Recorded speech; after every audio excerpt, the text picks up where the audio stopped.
नमस्कार दोस्तों, मैं शेखर गोस्वामी स्वागत करता हूं आपका इस चैनल में। हम यूथ कंपटीशन टाइम्स के समाज शास्त्र के अध्याय पर सॉल्व पेपर कर रहे हैं।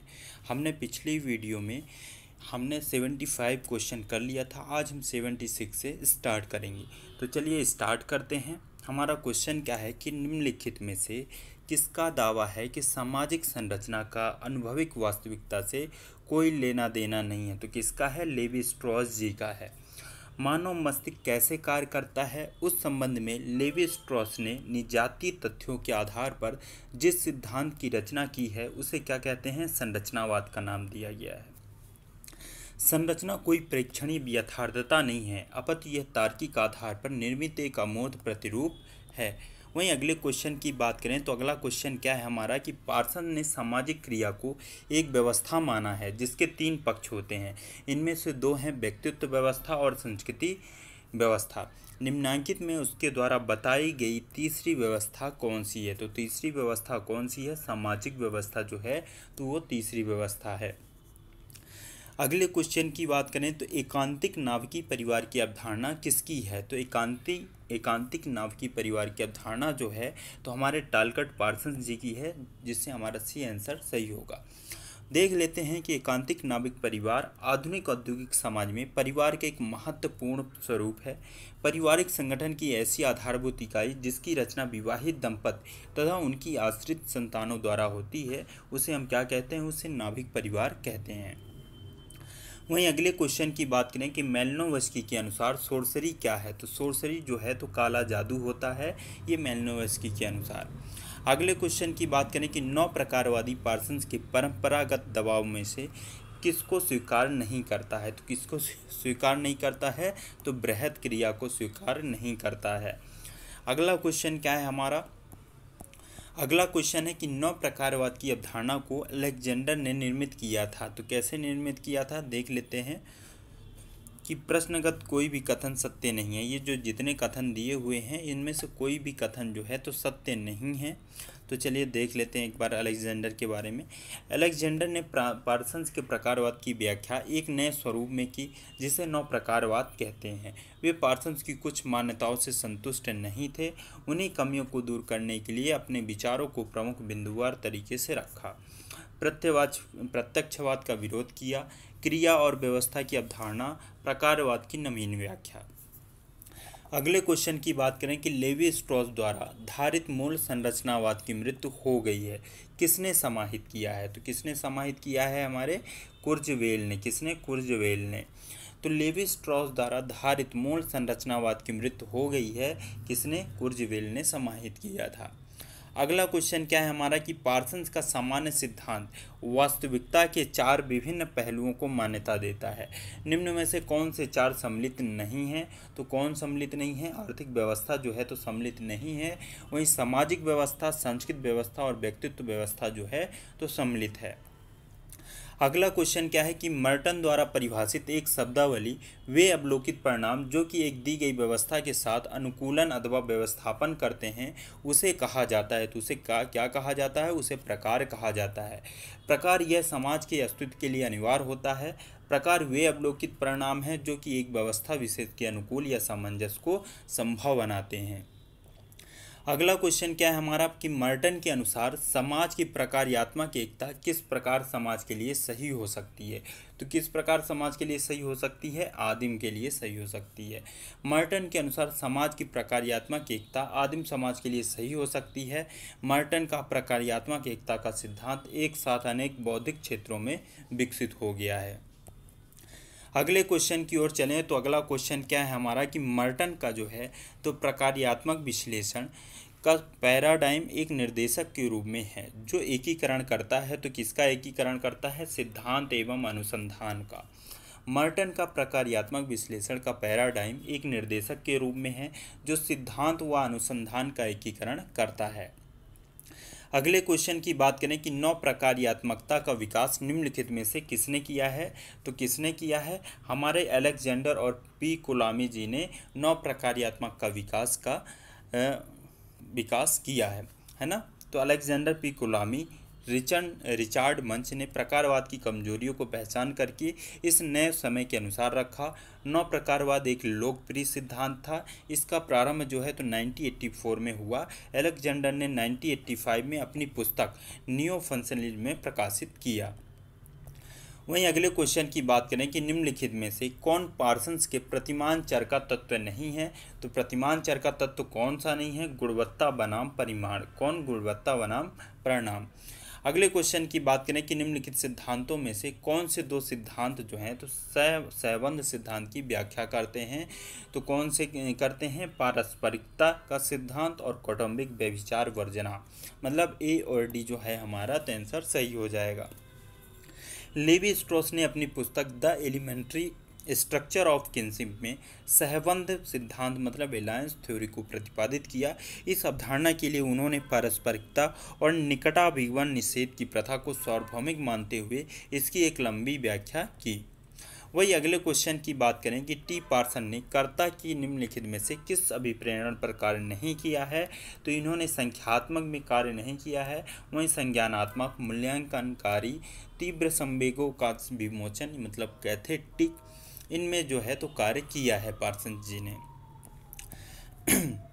तो पार्सन जी देख लेते हैं। टी पार्सन ने कर्ता के संख्यात्मक अभिप्रेरण पर कार्य नहीं किया है। पार्सन ने कर्ता के अभिविन्यास अभिप्रेरण को दो भागों में विभाजित किया है। उत्प्रेरणात्मक अभिविन्यास, मूल्यांकनात्मक अभिविन्यास, ये दोनों अभिविन्यास जो हैं तो घनिष्ठ रूप से परस्पर संबंधित हैं। उत्प्रेरणात्मक अभिविन्यास जो है तो तीन प्रकार के हैं। एक तो संज्ञानात्मक, भावात्मक और मूल्यांकनात्मक। इसी प्रकार मूल्यांकनात्मक अभिविन्यास भी तीन प्रकार के होते हैं, संज्ञानात्मक, गुणग्राही और नैतिक। ठीक है। अगले क्वेश्चन की बात करें तो अगला क्वेश्चन क्या है कि निम्नलिखित में से किसने मेलिनोवस्की की प्रकार्यात्मक अनिवार्यता के विचार का खंडन करके प्रकार्यात्मक विकल्पों की अवधारणा का प्रतिपादित किया है। तो किसने किया है? आर.के. मर्टन जी ने किया है। किसने? आर.के. मर्टन जी ने। मर्टन ने मेलिनोवस्की की प्रकार्यात्मक अनिवार्यता के विचार का खंडन करके प्रकार्यात्मक विश्लेषण का अपना एक पैराडाइम प्रस्तुत किया है, जिसमें उन्होंने प्रमुख रूप से प्रकार और दुष्प्रकार, व्यक्त और अव्यक्त प्रकार, बहुप्रकार, आकार और प्रकार्यात्मक विकल्प आदि बातों को सम्मिलित किया है। अगले क्वेश्चन की बात करें तो अगला क्वेश्चन क्या है कि निम्नलिखित में से किसने अपने संरचनात्मक सिद्धांत में समाज के अध्ययन हेतु प्रणाली तंत्रीय प्रतिरूप प्रदान किए हैं। तो किसने किए हैं? सी लेवी स्ट्रॉस जी ने। सी लेवी स्ट्रॉस ने अपने संरचनात्मक सिद्धांत में समाज के अध्ययन हेतु प्रणाली तंत्रीय प्रतिरूप प्रदान किया है। ये मुख्यतः भाषा, मिथक, भाषा शास्त्र तथा नातेदारी संबंधी जनजाति समाजों के अपने अध्ययनों के लिए जाने जाते हैं। अगले क्वेश्चन की बात करें कि निम्नलिखित में से किसने ब्रिटेन में संरचनात्मक प्रकारवाद को सामाजिक निर्विज्ञान में आकार दिया है। तो किसने दिया है? मेलिनोवस्की तथा ए.आर. रेडक्लिफ ब्राउन जी ने। किसने? मेलिनोवस्की तथा ए.आर. रेडक्लिफ ब्राउन ने। मेलिनोवस्की और रेडक्लिफ ब्राउन ने ब्रिटेन में संरचनात्मक प्रकारवाद को सामाजिक निर्विज्ञान में आकार दिया है। ये दोनों समाजशास्त्री प्रकारवादी विचारधारा के लिए जाने जाते हैं। मेलिनोवस्की की पुस्तक क्या है? An introduction of social anthropology तथा ब्राउन की पुस्तक क्या है? मेथड इन सोशल एंथ्रोपोलॉजी, इसी विषय पर आधारित है। अगले क्वेश्चन की बात करें तो अगला क्वेश्चन क्या है हमारा कि निम्नलिखित में से किसने अमूर्त और सामान्यीकृत अवधारणाओं के समुच्चय से सामाजिक व्यवस्था का वर्णन करने के लिए समाजशास्त्री परिप्रेक्ष्य का प्रतिपादन किया है। तो किसने किया है? टॉलकट पार्सन जी ने किया है। देख लेते हैं टॉलकट पार्सन के बारे में। पार्सन ने अमूर्त और सामान्यीकृत अवधारणाओं के लिए समुच्चय से सामाजिक व्यवस्था का वर्णन करने के लिए समाजशास्त्री परिप्रेक्ष्य का प्रतिपादन किया है। उनके अनुसार कोई भी व्यवस्था तब तक जीवित रह सकती है जब तक कि वह चार प्रकार्यात्मक आवश्यकताओं की पूर्ति करती रहती है, जो इस प्रकार है: अनुकूलन, लक्ष्य उपलब्धि, एकीकरण और प्रतिमान अनुरक्षण। यह एजिल मॉडल के नाम से भी जानी जाती है। अगला क्वेश्चन क्या है कि अगला क्वेश्चन है कि निम्नलिखित में से किसका प्रकार्यात्मक सिद्धांत सामाजिक, सांस्कृतिक और व्यक्तित्व व्यवस्थाओं पर आधारित है। तो किसका? पार्सन्स जी का। पार्सन्स ने अपनी पुस्तक the structure of social action 1937 में सामाजिक व्यवस्था की अतिरिक्त 3 अन्य व्यवस्थाओं की भी उपस्थिति दर्ज की है। ये व्यवस्थाएं हैं व्यक्तित्व व्यवस्था मतलब स्वयंकर्ता, सांस्कृतिक व्यवस्था, परिस्थिति और भूमिका से जुड़े मानदंड जो मूल्यों को सुसंगत बनाते हैं, तथा भौतिक पर्यावरण सामाजिक व्यवस्था जिसके साथ समाज को समायोजन करना होता है। अगले क्वेश्चन की बात करें कि निम्नलिखित में से किसने यह कहा है कि कोई वस्तु जिसका संरचनात्मक प्रकार्यात्मक विश्लेषण किया जा सकता है उसे एक मानकीकृत प्रतिरूपित एवं पुनरावृत्तिक मद आइटम का अवश्य निरूपण करना चाहिए? तो R.K. मर्टन जी हैं। R.K. मर्टन का मानना है कि कोई वस्तु है जिसका संरचनात्मक प्रकार्यात्मक विश्लेषण किया जा सकता है उसे एक मानकीकृत प्रतिरूपित मतलब पुनरावृत्तिक आइटम का अवश्य निरूपण करना चाहिए। मर्टन ने प्रकार्यात्मक विश्लेषण के संदर्भ में निम्न 4 अवधारणाओं को विकसित किया है: प्रकार, आकार, प्रकट प्रकार और अंतर्निहित प्रकार। अगला क्वेश्चन क्या है हमारा कि संरचनावाद की सबसे उल्लेखनीय विशेषता यह है कि यह मानवीय समाज में सार्वभौम तत्वों की खोज करने का प्रयास करता है। सोच के इस प्रकार में लेवी स्ट्रॉस द्वारा किस तत्व पर जोर दिया गया है? तो किस तत्व पर जोर दिया गया है? मानवीय मन स्वयं ही। मानव मस्तिष्क कैसे कार्य करता है, इस संबंध में लेवी स्ट्रॉस ने निजाती तथ्यों के आधार पर जिस सिद्धांत की रचना की है उसे ही क्या कहते हैं? संरचनावाद का नाम दिया गया है। उनके अनुसार मानव का मस्तिष्क जगत को 2 विरोधी युग्मों में संगठित करता है और इसी प्रारंभिक बिंदु से सुसंगत संबंधों का व्यवस्थाओं का भी विकास होता है। ये विचार ही उनके द्विभाजी विपरीतता मतलब बाइनरी ऑपोजिशन के सिद्धांत का आधार बने हैं। स्ट्रॉस की संरचनावाद की जड़ें जो है तो मानव चिंतन की प्रक्रियाओं मतलब मानसिक संरचनाओं में गड़ी हैं। अगला क्वेश्चन क्या है कि किसका यह अभिमत है कि सामाजिक संरचना जो है तो मूलतः व्यक्ति से व्यक्ति के संबंधों के द्वारा विकसित होती है? तो A.R. रेडक्लिफ ब्राउन जी हैं हमारे। A.R. रेडक्लिफ ब्राउन ने अपनी पुस्तक structure and function in primitive society 1952 में लिखा है कि सामाजिक संरचना जो है तो मूलतः व्यक्ति से व्यक्ति के संबंधों के द्वारा विकसित होती है। अगला क्वेश्चन है हमारा कि किसने यह तर्क दिया है कि मानवीय समाज का सैद्धांतिक विज्ञान प्राकृतिक विज्ञान की तरह ही संभव है? तो A.R. रेडक्लिफ ब्राउन जी का है। मेलिनोवस्की के समकालीन सुप्रसिद्ध ब्रिटिश मानवशास्त्री रेडक्लिफ ब्राउन सामाजिक मानवशास्त्र के प्रमुख संस्थापकों में से रहे हैं।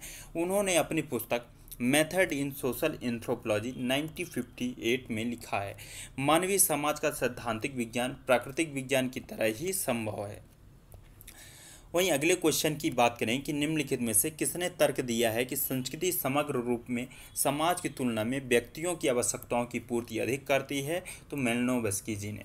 मेलिनोवस्की ने तर्क दिया है कि संस्कृति जो है तो समग्र रूप में समाज की तुलना में व्यक्तियों की आवश्यकताओं की पूर्ति अधिक करती है। वे प्रकारवादी सिद्धांत के प्रणेताओं में से एक रहे हैं। उनके इस सिद्धांत की अभिव्यक्ति स्पष्टतः हमें उनकी पुस्तक ए साइंटिफिक थ्योरी ऑफ कल्चर 1944 में देखने को मिलती है। उनके अनुसार समस्त मानव संस्कृति का कार्य मूलतः मानव की मौलिक एवं आधारभूत आवश्यकताओं की पूर्ति करना है। सभी सांस्कृतिक तत्व किसी न किसी रूप में किसी समाज में व्यक्ति की आवश्यकताओं की पूर्ति करते हैं। अगला क्वेश्चन क्या है हमारा कि निम्नलिखित में से किसने यह तर्क दिया है कि सभी संरचनाएं जो हैं तो सामाजिक प्रणाली के कार्यकरण के लिए अपरिहार्य नहीं है? तो ये हमारे मर्टन जी का है। मर्टन जी ने तर्क दिया कि सभी संरचनाएं सामाजिक प्रणाली के कार्यकरण के लिए अपरिहार्य नहीं है। संरचना शब्द का प्रयोग सामान्यतः किसी रचना समष्टि की इकाइयों, अंगों तथा अवयवों के ऐसे प्रतिमानित संबंधों के लिए किया जाता है जो अपेक्षाकृत स्थिर एवं स्थायी होते हैं। अतः किसी बृहद रचना के विभिन्न भागों अथवा निर्माणक तत्व के आपसी संबंधों में जो एक व्यवस्था अथवा संगठन होता है उसे हम क्या कहते हैं? संरचना कहते हैं। वहीं नेक्स्ट क्वेश्चन की बात करें तो नेक्स्ट क्वेश्चन क्या है हमारा कि निम्नलिखित में से किसने कल्पित किया है कि कोई भी समाज अपनी संरचना प्रकार दोनों दृष्टियों से अलग अलग होने वाली उप प्रणालियों की ऐसी श्रृंखला से बना होता है जिसका समूचे समाज के लिए महत्व होता है? तो ये किसका कथन है? तो देख लेते हैं। ये पार्सन्स जी का है। किसका है? पार्सन्स जी का। प्रश्न टालकट पार्सन्स जी का है। उनकी प्रमुख रुचि समाज में व्यवस्था बनाए रखने की समस्या को जानने और खोजने में थी, अर्थात वे कौन से तत्व हैं जो सामाजिक प्रणाली व्यवस्था को बांधे रखते हैं। संरचनात्मक प्रकारवाद, आदर्शवादी प्रकारवाद, सामाजिक व्यवस्था, शैक्षिक सिद्धांत, सामाजिक क्रिया और आदि पार्सन्स द्वारा दिए गए कुछ प्रमुख सिद्धांत हैं। वहीं अगले क्वेश्चन की बात करें कि निम्नलिखित में से कौन मिथक की संरचना के अध्ययन से संबंधित है। तो मिथक की संरचना से अध्ययन से कौन संबंधित है? श्री लेवी स्ट्रॉस जी। सी लेवी स्ट्रॉस मिथक की संरचना के अध्ययन से संबंधित हैं। कोई धार्मिक या पवित्र कथा जिसकी अंतर वस्तु किसी प्राकृतिक, अधिभौतिक या सांस्कृतिक घटना के उद्भव या रचना को दर्शाती है, क्या कहलाती है? मिथक कहलाती है। मिथक किसी सांस्कृतिक अथवा उप सांस्कृतिक कि किसी अलौकिक या विलक्षण घटना का वर्णन करने वाले अत्यधिक प्रतीकात्मक विवरण होते हैं। लेवी स्ट्रॉस ने इसे संरचनात्मक भाषा विज्ञान की दृष्टि से संकेतों की व्यवस्था माना है। उन्होंने मिथकों को वैधता प्रदान करने वाली और सामाजिक व्यवस्थाओं की व्याख्या करने वाली संस्थाओं के रूप में स्वीकार किए जाने के प्रति अपनी असहमति प्रकट की है और उनके अनुसार मिथकों का प्रमुख प्रकार जो है तो संज्ञानात्मक है, अर्थात मस्तिष्क की आधारभूत विचारात्मक श्रेणियों की व्याख्या करना है। अगला क्वेश्चन क्या है हमारा कि अगला क्वेश्चन है कि किसने भूमिका संबंधों के संक्षिप्तीकरण को भूमिका विन्यास में भूमिकाओं को व्यक्त करने के लिए एक तंत्र के रूप में प्रतिपादित किया है? तो हमारे आर.के. मर्टन जी का है।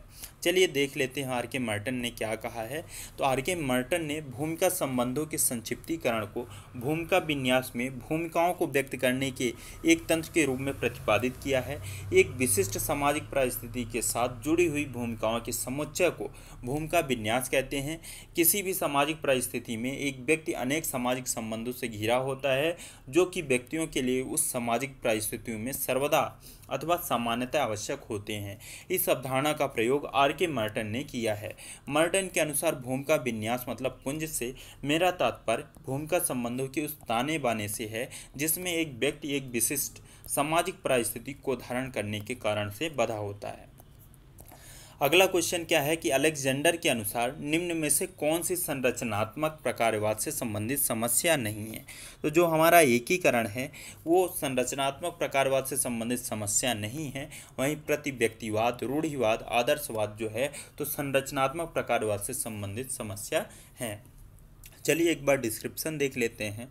अलेक्जेंडर की गणना 9 वामपंथी मार्क्सवादियों और 9 प्रकारवादी दोनों में की जाती है।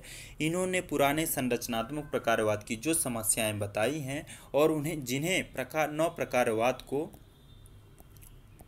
दूर करना है वे व्यक्तिवाद विरोधी, परिवर्तन का विरोध, रूढ़िवाद, आदर्शवाद और अनुभविकता विरोधी अभिनति आदि।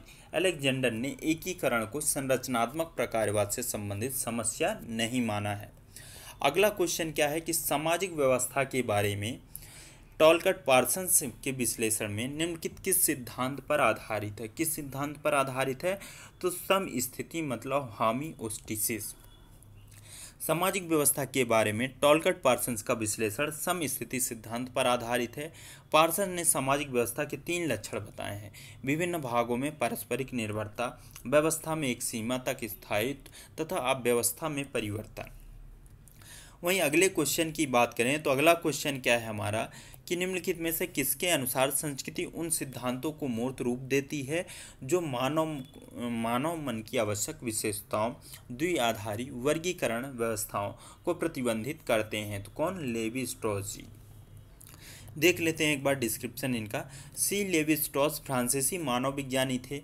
उनके अनुसार संस्कृति उन सिद्धांतों को मूर्त रूप देती है जो मानव मन की आवश्यक विशेषताओं मतलब द्विआधारी वर्गीकरण व्यवस्थाओं को प्रतिबंधित करती हैं। उन्होंने कहा कि अभी तक इनकी खोज का सार या निष्कर्ष उनकी द्विभाजी विपरीतता मतलब बाइनरी अपोजिशन की धारणा है, अर्थात विश्व की रचना द्विभाजनों से हुई है या मानव संस्कृति की रचना द्विआधारी विरोधों से हुई है।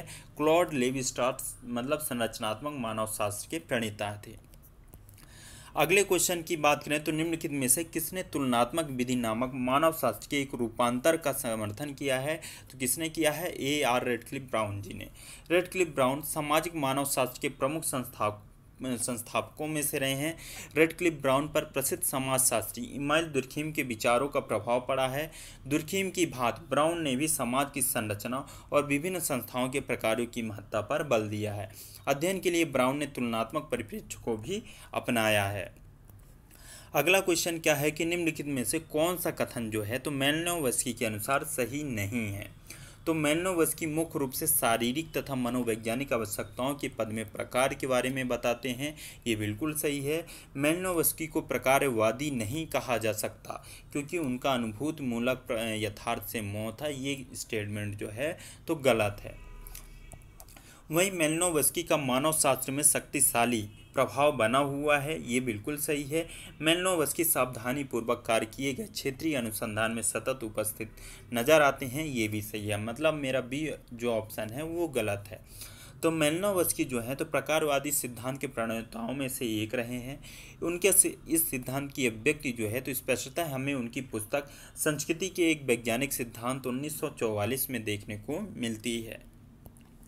अगला क्वेश्चन क्या है हमारा कि आर के मर्टन के लिए निम्नलिखित में से संदर्भ समूह के निर्माण हेतु कौन सा आधार है। तो देख लेते हैं कि कौन सा आधार है। सापेक्ष वंचन जो है तो आर के मर्टन के लिए संदर्भ समूह के लिए निर्माण हेतु आधार बनता है। सापेक्ष वंचन की अवधारणा सर्वप्रथम प्रयोग किसने किया था? सैमुअल स्टाउपर ने। इन्होंने अमेरिकी सिपाहियों के अध्ययन में किया था। बाद में आर के मर्टन ने 1950 में इसे संशोधन कर इसमें संदर्भ समूह के साथ जोड़ दिया। समाजशास्त्री परिप्रेक्ष्य में सापेक्षिक वंचन या हीनता एक ऐसी स्थिति होती है जिसमें व्यक्ति अपनी परिस्थितियों को दूसरे व्यक्ति मतलब संदर्भ समूह की तुलना में हीन या कमजोर अनुभव करता है। एक लखपति द्वारा अपने करोड़पति साथियों के समक्ष अपने आप को हीन समझने का एहसास इस स्थिति का परिचायक है। अगला क्वेश्चन क्या है हमारा कि आर के मर्टन के अनुसार मादक द्रव्य के व्यसनियों के द्वारा किस पथ का अनुसरण किया जाता है? तो किस पथ का अनुसरण किया जाता है? पश्चगमन का। किसका? पश्चगमन का। जब व्यक्ति समाज अनुमोदित लक्ष्यों और उन्हें प्राप्त करने के लिए संस्थागत साधनों को अस्वीकार कर किसी अन्य स्थिति को अपना लेता है तो मद व्यसनी बन जाता है। मादक दवाओं का सेवन करना, साधु सन्यासी बन जाना, तब उसकी यह स्थिति पश्चगमनवाद अथवा पलायनवादिता का द्योतक है। ठीक है, अगले क्वेश्चन की ओर चलते हैं। तो संरचनात्मक प्रकारवाद परिप्रेक्ष्य की मुख्य सीमा यह है कि वह क्षेत्र आधारित कार्य के समय वर्तमान में उपलब्ध केवल स्थैतिक चित्र पर ही विचार करता है। किस पर? स्थैतिक चित्र पर। मतलब सामाजिक घटनाओं को समाज की संरचना तथा इसके भागों के प्रकार्यात्मक संबंधों के संदर्भ में विश्लेषण हेतु प्रयोग किए जाने वाले एक सैद्धांतिक तथा पद्धति मूलक परिप्रेक्ष्य संरचनात्मक प्रकार्यात्मक परिप्रेक्ष्य कहलाता है। यह परिप्रेक्ष्य जो है तो क्षेत्र आधारित कार्य के समय वर्तमान में उपलब्ध केवल स्थैतिक चित्र पर ही विचार करता है। अगला क्वेश्चन क्या है हमारा कि अलेक्जेंडर के अनुसार निम्नलिखित में से कौन सी संरचनात्मक प्रकारवाद से संबंधित समस्या नहीं है जिससे नव प्रकारवाद को निपटने की आवश्यकता है। तो चलिए देख लेते हैं कौन सी समस्याएं नहीं हैं। तो व्यक्तिवाद विरुद्ध है, रूढ़िवाद, आदर्शवाद, लेकिन बहुआयामवाद ऐसी समस्या है जिससे जो संरचनात्मक प्रकारवाद से संबंधित नहीं है। तो नव प्रकारवाद संरचनात्मक प्रकारवाद का ही एक रूप है। इसके विकास में अलेक्जेंडर का विशेष योगदान है। अलेक्जेंडर ने पुराने संरचनात्मक प्रकारवाद की जो समस्याएं बताई हैं और जिन्हें नव प्रकारवाद को दूर करना है वो व्यक्तिवाद विरोध, परिवर्तन का विरोध, रूढ़िवादी, आदर्शवाद, अनुभविकता विरोधी अभिनत आदि। अतः बहुआयामवाद जो है तो संरचनात्मक प्रकारवाद से संबंधित समस्या जो है तो नहीं है। अगला क्वेश्चन क्या है कि मैलिनोवस्की को निम्नलिखित में से किसके महत्व पर बल देने के लिए सबसे अधिक जाना जाता है? तो हमने देखा कि निजात वर्णन जो है तो मैलिनोवस्की सबसे ज़्यादा बल देते हैं। मैलिनोवस्की जो है तो प्रकारवादिक सिद्धांत के प्रणेताओं में से एक है। उनके इस सिद्धांत की अभिव्यक्ति स्पष्टता हमें उनकी पुस्तक संस्कृति के एक वैज्ञानिक सिद्धांत में देखने को मिलती है। इन्हें निजात वर्णन पर अधिक महत्व देने के लिए भी जाना जाता है। अगला क्वेश्चन क्या है कि व्यक्तियों द्वारा सभी क्रियाओं के सम्मुख विद्यमान और सभी सामाजिक परिस्थितियों में सम्मिलित बुनियादी विधियाओं को व्याख्या के लिए किस पद का प्रयोग किया जाता है? तो प्रतिमान चर का प्रयोग किया जाता है। किसका? प्रतिमान चर का। सामाजिक संबंधों के द्विविभाजन की एक विशिष्ट योजना प्रतिमान चर के नाम से जानी जाती है। इस योजना के प्रस्थापक कौन है? विद्वान टालगट पार्सन्स जी रहे हैं। मूलतः यह योजना कर्ताओं द्वारा संपन्न की जाने वाली अंतरक्रियाओं के विभिन्न रूपों का अमूर्त प्रदर्शन है।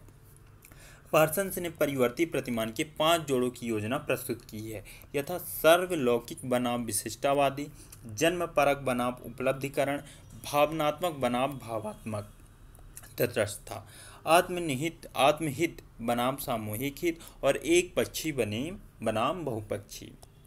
अगला क्वेश्चन क्या है कि ट्रोबियान्ड आइलैंडर का अध्ययन किसने किया है? तो ट्रोबियान्ड आइलैंडर्स का अध्ययन जो है तो हमारे बी मेलिनोवस्की जी ने किया है। ये मानव शास्त्र थे। प्रकारवादी सिद्धांत की एक प्रमुख हस्ताक्षर पोलैंड निवासी ब्रॉनिस्ला केस्पर मेलिनोवस्की मूलतः भौतिक शास्त्री और मनोविज्ञान शास्त्र में दीक्षित थे। मेलिनोवस्की प्रकारवादी सिद्धांत के प्रणेताओं में से रहे हैं। मेलिनोवस्की ने ट्रोपियान्ड द्वीपवासियों के विभिन्न पक्षों का अध्ययन कर कई शोध प्रबंध भी लिखे हैं।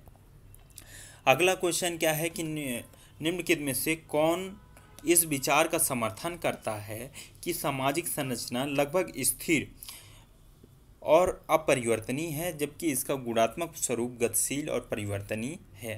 तो किसका है? ये एस.एफ. नॉडेल जी हैं। कौन है? एस.एम. नॉडेल जी हैं। एक बार देख लेते हैं। प्रसिद्ध मानव शास्त्री रेडक्लिफ ब्राउन के निकट सहयोगी सिद्धांत से मानव शास्त्र और समाज शास्त्र दोनों को प्रभावित किया है। उन्होंने कहा कि सामाजिक संरचना लगभग स्थिर और अपरिवर्तनीय है, जबकि इसका गुणात्मक स्वरूप जो है तो गतिशील और परिवर्तनीय होता है। वहीं संकल्पनाएं दी हैं, इधर प्रतिपादक दिए हुए हैं। तो एक बार देख लेते हैं। सबसे पहले देखते हैं सोशल मार्फोलॉजी। सोशल मार्फोलॉजी जो है तो हमारे रेडक्लिफ ब्राउन जी हैं, जो सामाजिक आकारिकी का प्रतिपादक करते हैं। वहीं रेसिप्रोसिटी मतलब परस्परता की बात करें तो मार्शल मार्श जी हैं। एलायंस थ्योरी मतलब गठबंधन सिद्धांत हमने देखा है अभी थोड़ी देर पहले कि लेवी स्ट्रॉस जी हैं। स्ट्रक्चरल लिंग्विस्टिक मतलब संरचनात्मक भाषाविद जो हैं तो फर्डिनैंड दी सॉसर जी हैं। अगले क्वेश्चन की बात करें कि निम्नलिखित में से किसने नातेदारी संरचनाओं के अपने अध्ययन में यांत्रिक और सांख्यिकी प्रतिरूप प्रस्तुत किया है? किसने किया है? सी लेवी स्ट्रॉस जी ने। संरचनात्मक मानव शास्त्र के प्रणेता तथा 20वीं शताब्दी के अत्यंत प्रखर एवं सैद्धांतिक रूप से उद्भिदित फ्रांसीसी दार्शनिक मानव शास्त्री क्लॉड लेवी स्ट्रॉस मुख्य रूप से भाषा, मिथक, भाषा शास्त्र और नातेदारी संबंधी जनजाति समाजों के अपने अध्ययनों के लिए जाने जाते हैं। उन्होंने नातेदारी संरचनाओं की अपने अध्ययन में यांत्रिक और सांख्यिकी प्रतिरूप प्रस्तुत किया है। अगला क्वेश्चन क्या है कि निम्नलिखित में से किसने सामाजिक व्यवस्था में प्रगामी विकास की प्रक्रिया में गतिमान संतुलन की बात की है? तो किसने की है? टी पार्सन्स जी ने की है। पार्सन्स की गणना एक दिग्गज आधुनिक अमेरिकी अग्रणी समाजशास्त्रियों में की जाती है। उन्होंने सामाजिक व्यवस्था में प्रगामी विकास की प्रक्रिया में गतिमान संतुलन की बात कही है। वही नेक्स्ट क्वेश्चन है कि किसके अनुसार आत्मसात किए गए साझा मूल्य किसी भी समाज के सामाजिक एकीकरण में निर्णायक भूमिका निभाने वाले माने जाते हैं? तो कौन है? टी पार्सन्स जी हैं। पार्सन्स ने अपनी कृति द सोशल सिस्टम में सामाजिक व्यवस्था की व्याख्या 2 आधारों पर प्रस्तुत किया है। पहला है संरचनात्मक घटक। इसके अंतर्गत क्रिया, परिस्थिति एवं भूमिकाकर्ता, सामूहिकता, प्रतिमान पोषण के अधिकरण और संस्थात्मीकरण निहित है। प्रकार्यात्मक घटक। इसके अंतर्गत अनुकूलन, लक्ष्य प्राप्ति, एकीकरण और प्रतिमान संरक्षण, समाजीकरण एवं सामाजिक नियंत्रण सम्मिलित है। पार्सन्स के अनुसार आत्मसात किए गए साझा मूल्य किसी भी समाज के सामाजिक एकीकरण में निर्णायक भूमिका निभाने वाले माने जाते हैं। अगला क्वेश्चन क्या है कि निम्नलिखित में से किसने आत्मतुष्टि भविष्य कथन के संबंध में लिखा है? तो किसने लिखा है? R.K. मर्टन जी ने लिखा है। आत्मतुष्टि भविष्य कथन सेल्फ फुलफिलिंग प्रोफेसी के संबंध में R.K. मर्टन द्वारा लिखा गया है कि सामाजिक जीवन के प्रति मर्टन के एक सामान्य दृष्टिकोण यह रहा है कि व्यक्तियों के रूप में मानव जो चुनाव करते हैं उनका निर्धारण सामाजिक रूप में होता है। इसमें कुछ सीमा तक व्यक्ति की रचनात्मकता और आत्मनिर्णय काम करता है। वहीं अगले क्वेश्चन की बात करें कि किसने धर्म और जादू को पवित्र तथा विज्ञान को अपवित्र के रूप में वर्गीकृत किया है, तो किसने किया है, मेलिनोवस्की जी ने किया है। धर्म और जादू के संदर्भ में मेलिनोवस्की के विचार भी अपने आप में मौलिक हैं और इनके धर्म व जादू प्रकार्यात्मक पक्ष को उजागर करते हैं। धर्म किसी न किसी अलौकिक शक्ति में विश्वास है। उन्होंने स्पष्ट किया है कि धर्म एक सामाजिक कृत्य है, जबकि जादू एक जो है तो व्यक्तित्व कृत्य है। इन दोनों में एक अंतर यह भी है कि धर्म जो है तो अलौकिक शक्ति के प्रति धार्मिक व्यक्ति के मन में भय, श्रद्धा, भक्ति और पवित्रता की भावना होती है, परंतु जादू में जादूगर प्राकृतिक शक्तियों को श्रद्धा और सम्मान की दृष्टि से नहीं देखता, इसलिए धर्म को पवित्र तथा विज्ञान को अपवित्र के रूप में वर्गीकृत किया है। नेक्स्ट क्वेश्चन है कि समाजशास्त्र जो है, ये समाजशास्त्र एवं सामाजिक मानव शास्त्र में संरचनावाद के प्रणेता किसे कहा जाता है, तो हमारे सी लेवी स्ट्रॉस जी को कहा जाता है। तो सी लेवी स्ट्रॉस संरचनात्मक मानव शास्त्र के प्रणेता तथा 20वीं शताब्दी के अत्यंत प्रखर एवं सैद्धांतिक रूप से उद्भव फ्रांसीसी दार्शनिक थे। स्ट्रॉस के संरचनावाद की जड़ें जो है तो मानव चिंतन की प्रक्रियाओं, मानसिक संरचनाओं में गढ़ी है। तो दोस्तों, आज हम यहीं से अपना लेक्चर समाप्त करते हैं। अगर लेक्चर आपको समझ में आता है, अच्छा लगता है, आपके एग्ज़ाम के लिए हेल्पफुल है, तो आप कमेंट में मुझे बताएं। आपने इतना समय दिया उसके लिए धन्यवाद। मिलते हैं नेक्स्ट लेक्चर में।